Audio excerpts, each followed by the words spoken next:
먼저 이렇게 바쁜 일상 가운데서 또 어려운 시간을 보내시는 가운데 주님 말씀을 듣기 위해서 나오신 우리 성도님들께 이 시간 주님의 축복이 함께 하시기를 바랍니다. 오늘 제가 나눌 이 누가복음 16장 말씀은 사실 굉장히 학자들 사이에서도 해석하기가 좀 까다롭다라고 이렇게 좀 평이 나 있는 그런 부분이에요. 다들 아시다시피 이 16장에는 저희가 읽은 옳지 않은 청지기 이야기가 나오고요. 그 뒤에는 또 유명한 나사로와 부자와 나사로의 이야기가 나옵니다. 근데 이제 일반적으로 이 두 이야기를 따로 떨어뜨려 놓고서 이야기를 할 때가 많아요. 근데 사실은 이 모든 비유를 다 한 이야기로 우리가 보아야만이 이 말씀을 정확하게 우리가 이해할 수 있다는 이야기입니다. 그래서 또한 이 16장을 이해하기 위해서 앞서서 이 15장을 또 보면요, 15장에는 잃어버린 양, 또 잃어버린 드라크마, 그리고 탕자의 유명한 예화들이 나오죠. 이 이야기는 아주 많이 아시는 이야기일 것입니다. 그래서 여기에는 먼저 은혜의 복음이 나오죠. 하나님께서 우리를 하나님의 사랑으로 하나님의 집에 불러주시는 은혜의 이야기가 나오는데요. 그리고서 연이어서 16장에 나오는 이 이야기는 복음을 위해서 우리가 이 땅에서 어떻게 수고해야 하는지, 어떻게 성도들을 위해서 섬기고 어떤 섬김이 하나님께 합당한 섬김인가에 대해서 이야기하고 있는 것입니다. 우리는 사실 구원받은 직후에 이 말씀대로 주의 복음을 전해야 하는 것입니다. 그래서 그 복음 전파에 대한 이야기가 이 16장의 이야기인데요. 16장의 말씀을 또한 이해하기 위해서는 먼저 마태복음 25장 말씀을 또 한번 우리가 참고해야 할 필요가 있어요. 마태복음 25장 말씀에는 어떤 말씀이 나오냐면요, 거기에도 매우 유명한 말씀이에요. 1달란트 받은 자, 2달란트 받은 자, 5달란트 받은 자. 그래서 이들이 각각 자기들이 장사를 해서 이득을 남기죠. 그래서 5달란트 받은 자는 5달란트를 남기고, 2달란트 받은 자는 2달란트를 남기고, 1달란트를 받은 자는 어떻게 했죠? 땅에 파묻었죠.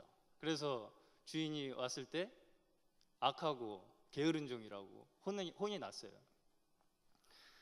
근데 이제 저희가 생각하기에는 이 1달란트 가지고 1달란트밖에 안 주고서는 이렇게 뭘 하라고 하는 것처럼 그렇게 생각이 들 수 있겠지만, 제가 이렇게 찾아보니까 1달란트를 현재 시세로 환산했을 때 18억 정도 된다고 해요.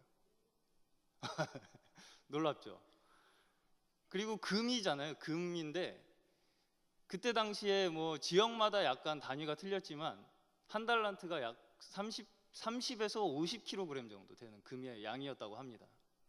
그래서 사실 지금 우리의 실정으로 봤을 때도 뭐 작은 사업 정도는 하나 우리가 할 수 있는 그 정도의 금액이라고 얘기할 수 있겠습니다. 어쨌든 이 말씀에서 우리에게 주님께서 이야기하시는 것은 무엇이죠? 남기라는 것입니다. 주님께서 우리에게 주신 달란트를 그대로 묵혀두지 말고 남기라라는 말씀이죠. 근데 이제 이 금은 항상 성경에서 하나님의 속성을 이야기해요. 그래서 이 달란트 또한 하나님께서 사람에게 주신 것이라는 것이죠. 그래서 우리가 구원받기 전에는 이 달란트가 없었어요. 우리가 구원받은 이후에 하나님께서 우리에게 이 달란트를 부여해 주신 것이고, 그리고서 이 5달란트, 2달란트 받은 자들이 장사를 해서 남긴 것이 무엇이죠? 또 금이죠. 우리가 장사를 해서 이 땅에서 남겨야 할 것이 또한 하나님께 속한 것을 남겨야 한다는 말씀입니다. 그런데 이제 여기서 우리가 또 궁금해지는 것이 무엇이냐면, 그러면 과연 어떻게 장사를 해야 되느냐는 거죠. 이 사람들이 5달란트 가지고 무슨 사업을 했는지를 가르쳐 주진 않으셨어요. 그렇죠? 요한복음과 마태복음, 이런 이 복음서에서도 어느 부분에서 나옵니다. 열매를 맺어야 할 때 우리가 어떻게 해야 하는지. 포도나무에 우리가 붙어 있어야 한다. 붙어 있으면 열매를 맺는다. 또 너희가 세상에 나가라. 그러면 너희가 열매를 맺을 것이다. 이런 가르침들을 저희에게 가르쳐 주시죠. 그렇지만 가서 어떻게 해야 되는지에 대한 구체적인 가르침, 이것이 바로 오늘 본문 말씀에 나오는 누가복음 16장의 말씀인 것입니다. 잠언 17장 8절에 보면요, 잠언 17장 8절에 굉장히 의아한 말씀이 하나 있어요. 뇌물은 그 임자가 보기에 보석 같은즉 그가 어디로 향하든지 형통하게 하느니라. 요새 김영란법에 굉장히 위배되는 말씀이죠. 네. 지금 우리나라 정서 같으면 매우 불편한 이야기죠. 그렇지만 이 말씀은 사람의 마음은 그렇다는 거예요. 김영란법도 왜 그게 법적으로 그렇게 10,000원 단위로 규제를 할까요? 10,000원만 더 얻어먹어도 마음이 그쪽으로 움직인다는 거예요. 사람 마음은. 그게 사람의 마음이라는 거죠. 물론 성경이 뇌물을 써서 부정을 행하라는 뜻은 아닙니다. 그렇지만 사람의 마음의 원리가 그렇다는 말씀입니다.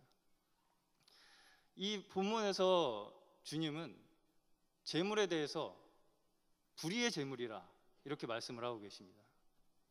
저번 주에 금요일 설교 때도 우리 장창수 목사님께서도 잠시 말씀하셨지만, 현대사회는 기억나시나요? 현대사회는 소비 중심의 사회다 이렇게 말씀을 하셨었어요. 지속적인 우리의 소비 생활로 인해서 우리의 생활이 계속 유지가 된다는 거예요. 그럼 우리는 무엇을 과연 소비하고 있느냐? 저는 이것에 대한 뿌리를 우리가 깊이 좀 생각을 해봐야 된다라고 생각을 합니다. 가장 대표적으로 제가 예를 들고 싶은 것이 뭐냐면, 세계적으로 가장 중요하게 취급되는 원료가 뭐라고 생각하시나요? 세계적으로 가장 중요하게 생각하는 원료, 석유죠. 석유. 중동 지역에서 굉장히 많이 나오죠. 그것 때문에 막 전쟁이 나고 막 난리가 나잖아요.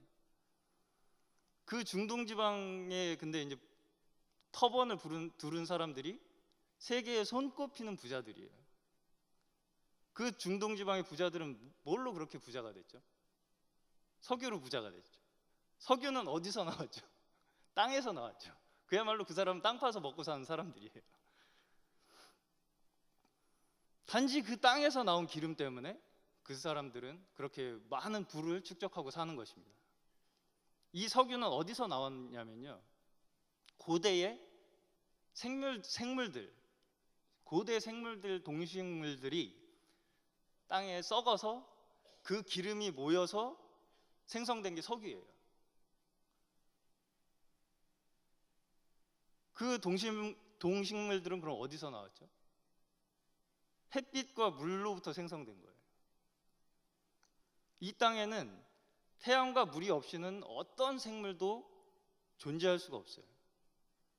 심지어 우리 과학자들이 외계인을 탐사하잖아요. 외계 생물들이 있을 것이다 라고 추측할 때 그 기본 조건이 그 행성에 물이 있는지, 그리고 빛이 있는지, 햇빛이 있는지, 이 두 가지를 꼭, 그 두 가지가 있으면 일단 거기는 생물이 있을 수 있겠다는 추측을 해요. 꼭.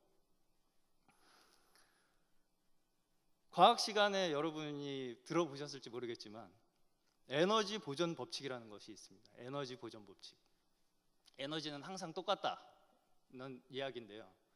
어떤 얘기냐면, 우주의 모든 에너지 있잖아요. 우주의 모든 에너지에 총량은 변하지 않는다는 거예요. 그럼 그 에너지가, 그러니까 과학자들은 여러분 빅뱅 이론이라는 거에서 들어보셨는지 모르겠지만, 빅뱅 이론이라는 게 우주가 생성될 때 한 번 빵 터져가지고 생성되는 거라고 이렇게 얘기를 하잖아요. 과학자들은 이 지금 우리 태양 같은 이 거대한 불타는 에너지 있잖아요. 이게 우리가 생각하기에는 뭔가 새로운 에너지가 계속 태양에서 생성되는 것 같이 느낄지 모르겠지만, 과학자들이 보기에는 그때 방출된 에너지의 여파라는 거예요. 그 태양조차도 그때 빅뱅으로부터 시작된 폭발의 여파라는 거예요. 그래서 그게 서서히 다 이렇게 말하자면 감소되고 있다는 거죠. 그렇게 이야기를 해요. 그래서 그러면 우리는 어떤 결과냐? 그런 태양의 에너지의 모든 생성물들의 결과라는 거죠. 석탄이나 석유, 모든 것들이 다 태양 에너지로부터 온 것을 우리가 다른 형태의 에너지로 단지 바꿔서 사용할 뿐이에요. 그러면 과연 이 얘기를 들으신 여러분들께서는 과연 이 땅의 진정한 주인이 누구라고 생각하시나요? 근데 마치 우리는 이 땅의 주인인 것처럼 살잖아요. 그렇죠? 어떻게 보면 이것부터가 불의의 시작인 거예요. 하나님께서 불의의 제물이다 라고 얘기하시는 것의 시작이 여기서부터 시작된다는 거죠. 경제제도에 대해서 또 잠깐 이야기를 드려볼게요. 경제제도를 가지고 많은 사람들이 여러 가지 이론을 내놓고 많은 정책들을 내놓죠. 하지만 그런 정책들로 인해서 지금 진정한 사람들이 원하는 진정한 유토피아가 이루어지나요? 과연 이 땅에서 진정한 인간의 경제 정책이 이루어질 수 있을 거라고 생각하시나요? 돈이라는 실체에 대해서 다들 아시겠지만, 원래 화폐라는 것의 그 기원이 뭐냐면 금화 있잖아요. 원래는 금화를 유통을 했는데 이게 너무 무거우니까 사람들이 이거를 금세공업자, 그 금화를 만드는 금세공업자한테 맡기고 그 보관증을 받았어요, 대신. 그래서 그 보관증을 대신 서로 주고받은 게 화폐의 기원이 된 거예요. 근데 지금은 그게 어떻게 됐냐면, 이제 나중에는 그 세공업자가 어떻게 했냐면 금이 없어도 보관증을 써준 거예요. 빌려주는 거예요. 그게 말하자면 지금으로 얘기하면 대출인 거예요. 그래서 지금은 어떻게 됐냐? 지금은 이제는 현대로 올수록 이제 돈이라는 것이 실체가 없어지는 거예요. 그냥 전산 속에 있는 숫자에 불과한 것이 된 거죠. 실제 어떤 가치를 가진 것이 아니고 그냥 무형의 재물로 서로 빌리고 갚고 희노애락을 느끼고 죽고 죽이고, 이것이야말로 저는 인간을 기만하는 가장 근본적인 수단이 아닌가라고 생각을 합니다. 우리가 속해 있는 자본주의 체제, 이 체제의 뿌리에는 사실은 근본적인 불평등이 내재해 있어요. 그렇다고 저는 공산주의자는 아닙니다. 오해는 안 하셨으면 좋겠습니다. 하지만 이 세상에 완벽한 제도는 존재하지 않는다라는 것을 말씀드리고 싶은 거예요. 세상은 점점 거품이 커지고 점점 인플레이션은 늘어나고 부는 편중될 수밖에 없고요. 그 속에서 도태되고 낙오되는 계층은 반드시 존재할 수밖에 없어요. 그리고 우리는 어쩔 수 없이 그 사회 구조 속에서 그저 나만 잘 되면 된다, 나만 낙오하지 않으면 된다는 생각으로 살아가게 될 수밖에 없습니다. 그러나 또 그 안에서 막연한 두려움 속에 누구나 살아가는 것이 우리의 현실이에요. 이 현실이 과연 정상일까요?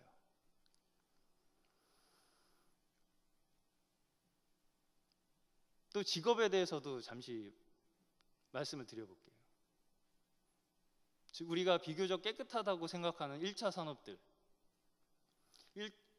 농업이나 어업이나 이런 것들조차도 이제 더 이상 그 본질을 잃어버린 지가 오래됐어요. 땅도 더 이상 건강한 농산물을 우리에게 주지 못하죠. 바다도 최근 일본 방사능 유출 같은 사건도 있었고, 각종 중금속 오염으로 임산부들한테 일주일에 2번 이상 해산물을 먹지 말라는 권고까지 나왔다고 해요, 지금. 여기에 과연 우리가 사는 이 세상에 공의라는 것이 있고 또 깨끗한 재물이 있을까요? 이미 땅이 저주를 받았어요. 많은 이들이 깨끗한 양심을 이미 가지고 직장 생활하기가 참 어렵다라고 이야기하고 있습니다. 그렇다고 뭐 아무 직장이나 다 똑같다라고 말씀드리는 건 아니지만요. 좋은 직장을 갖도록 또 기도하는 것도 중요하다고 생각합니다. 비교적 또 깨끗한 일이 더 좋고 그 안에서 또 사람에 따라서 또 자기의 양심에 따라서 다르게 일하기 마련이죠.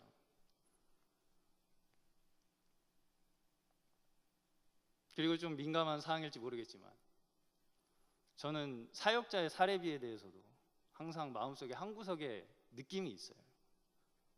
항상 어떤 생각을 들게 해요. 물론 서로 감사하는 마음이 있는 것이 가장 좋겠지만 저는 항상 저한테 자문을 하는 거예요. 항상 내 자신이 그런 자격이 있는가.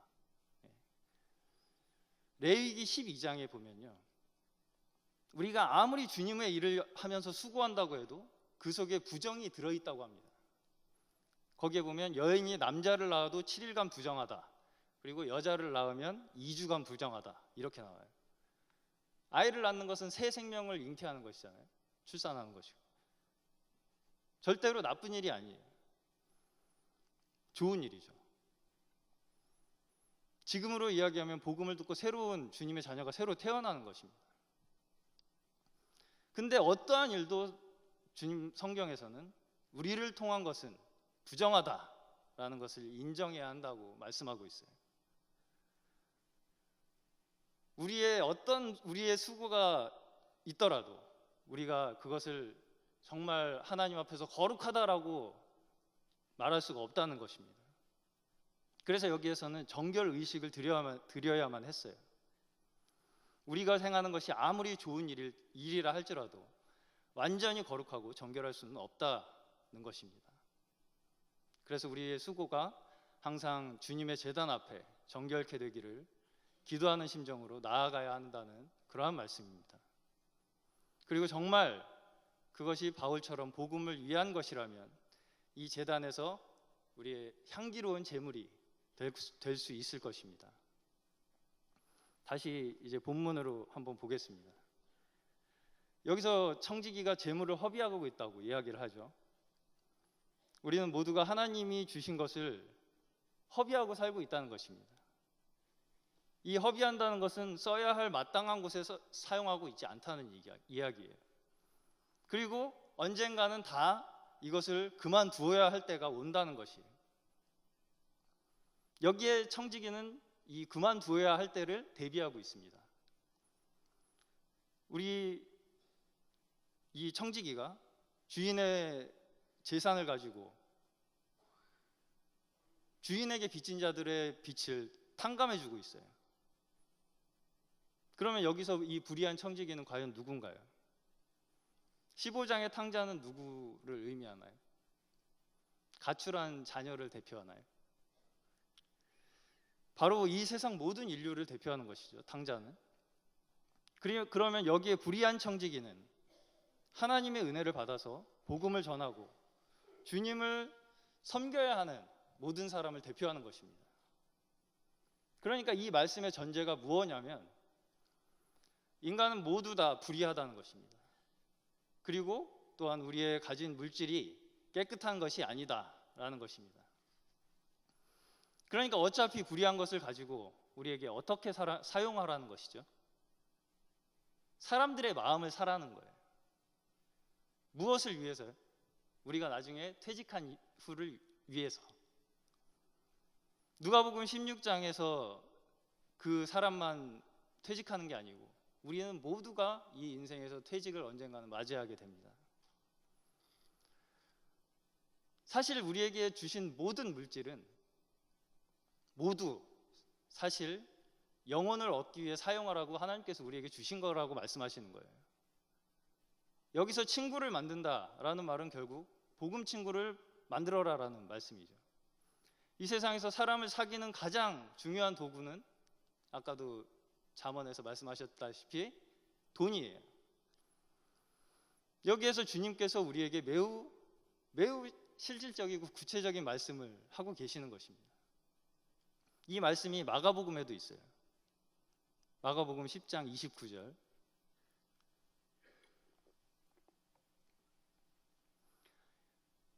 예수께서 이르시되 내가 진실로 너희에게 이르노니 나와 복음을 위하여 집이나 형제나 자매나 어머니나 아버지나 자식이나 전토를 벌인 자는 현세에 있어 집과 형제와 자매와 어머니와 자식과 전토를 100배나 받되 박해를 겸하여 받고 내세에 영생을 받지 못할 자가 없느니라. 아멘.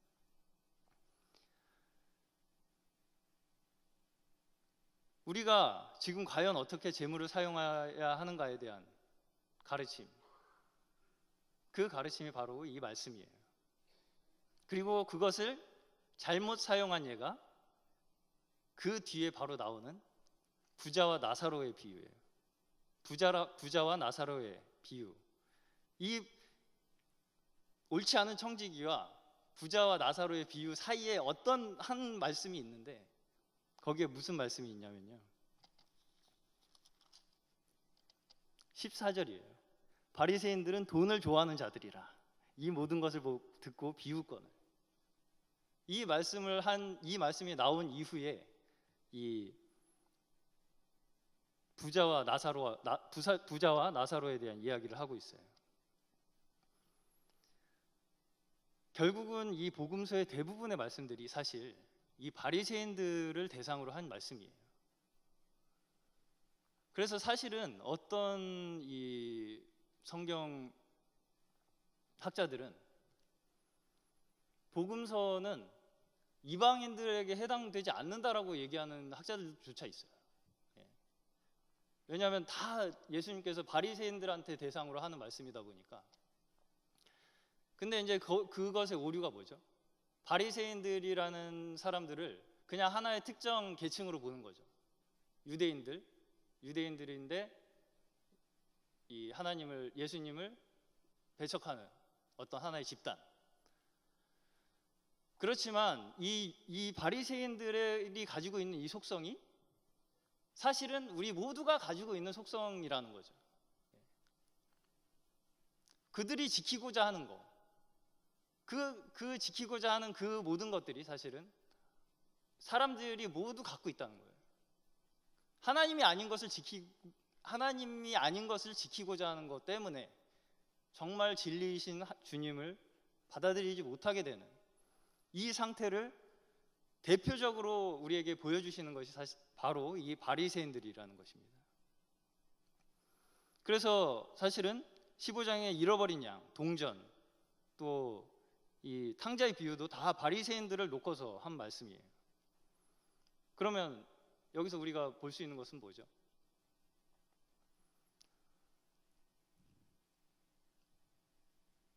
바리새인 같은 사상을 갖고 있으면 돈을 사랑하게 된다는 거예요. 그리고 돈을 사랑하게 되면 이러한 진리의 말씀을 비웃게 된다는 거죠.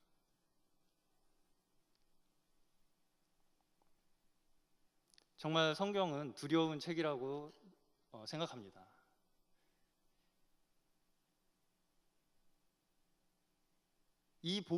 결국은 이 바리새인들의 생각은 복음에 반대되는 생각이에요. 그래서 결국은 이 바리새인들의 사상으로 가게 되면 결국은 복음 전파가 안 되는 거예요. 복음 전파와 멀어지는 거예요. 복음 전파를 하고자 하는 그 발걸음을 차단하고 비웃게 되는 거라는 거죠. 왜 그럴까요? 돈을 사랑하니까. 돈을 사랑해서 복음을 전하지 못하는 거예요. 다 돈과 관계가 된다는 거죠. 그런데 복음을 전하려면 대가가 필요하다는 것입니다. 부자는 누구고 나사로는 누구죠? 이것은 우리에게 돈을 벌지 말라라는 얘기가 아니에요. 돈을 어떻게 쓰느냐에 대한 얘기라는 거죠. 나사로는 복음을 위해서 자기의 금전을 다 소비한 사람을 말합니다. 그럼 부자는 어떤 사람이죠? 여기 보면 자색 옷을 입고 호화롭게 즐기더라. 고운 베옷을 입고 날마다 호화롭게 즐기더라. 이 사람은 무엇을 위해서 재물을 사용했죠? 자기 자신을 위해서 사용했어요. 자기가 번 돈을 가지고 자기 자신을 위해서 호의호식한 사람이에요. 그리스도인이 물론 성실하게 일하면 많은 돈을 벌 수 있습니다. 하지만 우리가 자기가 번 돈을 가지고 자기를 위해서 호의호식한다면 이 부자와 다르지 않다라고 말할 수 있을 것 같습니다.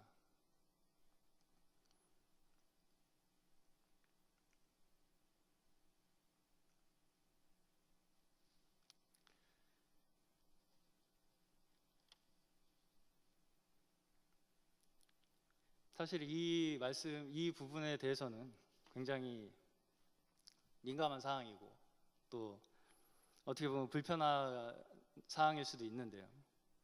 어쨌든 우리가 가지고 있는 모든 물질이 하나님 것이라는 거죠. 이 말씀에서 우리에게 가르쳐 주시고자 하는 것은 우리가 가지고 있는 모든 것이 하나님의 것이기 때문에, 그리고 우리에게 하나님이 맡겨주신 거예요. 그러면 무엇을 위해서 맡겨주셨냐? 바로 영혼을 얻기 위해서, 영혼을 얻으라고 우리에게 맡겨주신 것이라는 것입니다. 주님 또한 항상 배고프고 피곤하고 쉴 곳도 없으셨던 분이시죠. 주님을 생각하면 사실 우리도 할 말이 없는 자들입니다. 또 바울도 아무것도 없는 자 같으나 모든 것을 가진 자, 이렇게 말씀을 하고 있습니다. 궁핍에 처하기도 하고 풍부에 처하기도 하고, 그렇지만 항상 풍부하지 못했죠. 가난한 교회나 성도들을 볼 때 가진 것을 다 주어야 했고요. 또 잠시 가진 것 같지만 또다시 가난해지고, 그래서 이 친구가 점점 떠나고, 그래서 나사로에게 다가온 이 생에서 나사로에게 가까이 왔던 것들이 뭐죠? 개들이 헌대를 핥았다고 이야기하고 있습니다. 나사로에게서라도 빨아먹을 게 있나 하고 개들이 다가오는 거죠. 바울도 그런 일이 있었어요. 사도행전 24장에 벨릭스라는 총독이 바울조차 돈을 뜯어먹어 볼까 하는 자가 있었어요. 바울도 나사로 같이 살았습니다. 고린도전서 4장 11절에 이 시간까지 우리가 줄이고 목마르며 헐벗고 매맞으며 정처가 없고 또 수고하며 친히 손으로 일을 하며 후욕을 당한즉 축복하고 핍박을 당한즉 참고 비방을 당한즉 권면하니 우리가 지금까지 세상의 더러운 것과 만물의 찢기같이 되었도다. 그는 세상에서 더러운 찢기같이 된 사람입니다.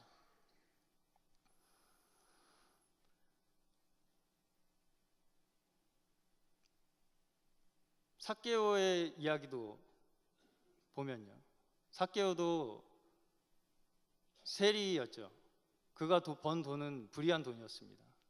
그리고 그가 예수를 만난 후에 그가 번 돈을 다 나눠줬어요. 그러면 그가 번 돈만 불의한가요?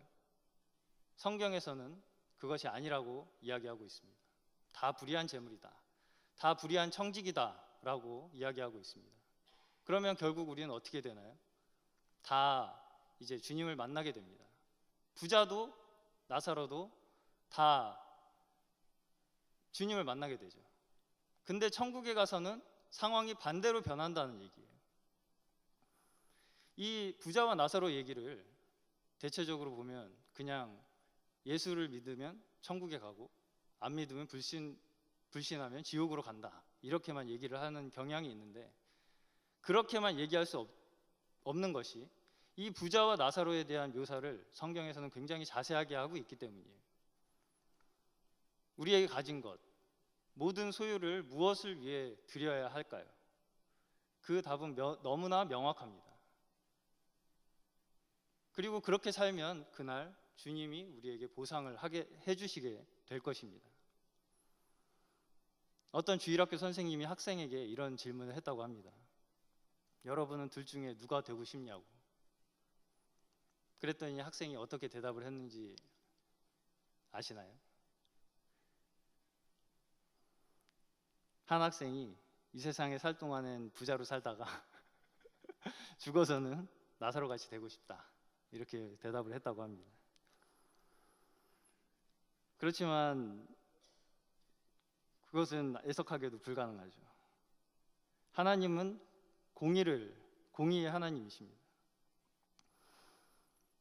저는 여러분이 부자이길 바라요. 다 부자이길 바라고 돈을 많이 버시고 성공하시기를 바라지만 그것이 끝이 아니라 동시에 이 땅에서도 나사로이기를 바랍니다. 주님은 늘 풍성히 주시고 여러분은 주님께 풍성히 드리는 겁니다. 그러면 한면으로는 우리가 부자이지만 실제로는 또 나사로입니다. 이 땅 모든 것이 하나님 것이고 우리가 하나님의 아들이기 때문에 우리는 이 땅 모든 것이 우리 것이에요, 사실. 네.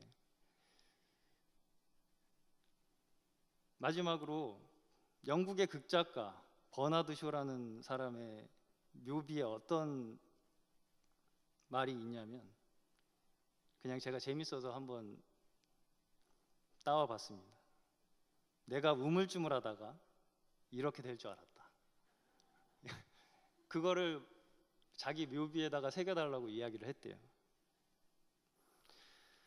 우리가 주님께 순종할 때 분명히 주님께서는 우리에게 지금보다 더 큰 축복이 함께 하실 것이라 믿습니다. 우리에게 주신 이 짧은 인생, 또 많다면 많고 적다면 적을 수 있는 우리가 가지고 있는 모든 재물들, 이것들을 주님께서 우리에게 합당하게 사용하라고 말씀하시는 하나님의 말씀에 따라서 우리의 삶이 하나님께 쌓여지는 그러한 인생이 될 수 있기를 주님의 이름으로 축원합니다.